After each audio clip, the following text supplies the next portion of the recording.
The United States accused Sri Lanka on Thursday of breaking promises to stop shelling a no-fire zone where thousands of civilians are trapped by fighting between separatists and government forces. Sri Lanka rejected the allegation, saying the Sri Lankan military was not using heavy weapons to attack the separatist-held no-fire zone in northern Sri Lanka. "We are very concerned that the government of Sri Lanka continues its shelling of areas where there are large numbers of civilians, very close to hospitals, very close to civilian facilities," Deputy U.S. Ambassador to the United Nations Rosemary DiCarlo told reporters.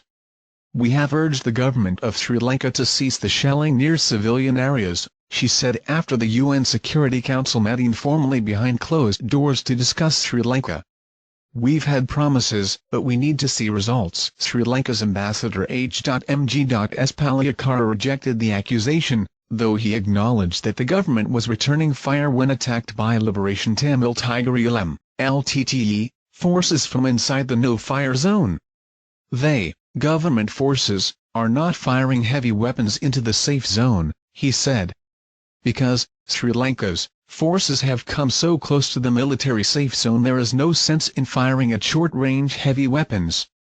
As you know, the LTTE is firing from the no-fire zone," he said, adding that the automatic return fire might have resulted in some civilian casualties, but not deliberately. As expected, the Council took no action at Thursday's informal meeting on Sri Lanka. Human shields. UN Humanitarian Chief John Holmes said dozens of civilians were dying every day and that about 150,000–190,000 remain trapped in the no-fire zone. He added that forced recruitment into the ranks of the Tamil Tigers continues. DiCarlo and British Ambassador John Soares were among the diplomats who expressed support for Holmes' appeal for a temporary ceasefire to allow humanitarian aid into the no-fire zone and civilians out of the enclave.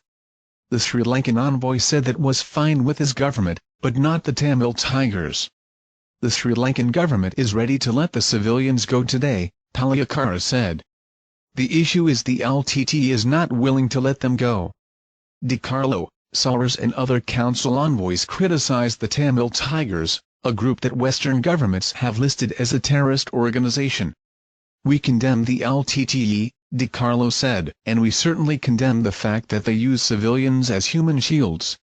UN diplomats said China and Russia are among those who oppose formal discussion of Sri Lanka, saying the fighting between Tamil Tigers and government forces represents no threat to international peace and security and was therefore no business of the Council.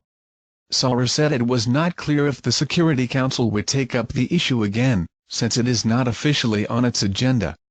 The United Nations says the Tigers have forcibly kept people there as human shields or conscripts, and has warned the government against shelling the safe zone. It says 2,800 civilians have been killed since January 20. The government says it is not firing into the no-fire zone and that the UN numbers are unsubstantiated. The Tigers say people are choosing to stay with them. Human Rights Watch has accused the government of indiscriminately shelling the no-fire zone where the civilians are. It also said the Tigers were forcing most civilians to stay, reporting by Louis Charbonneau.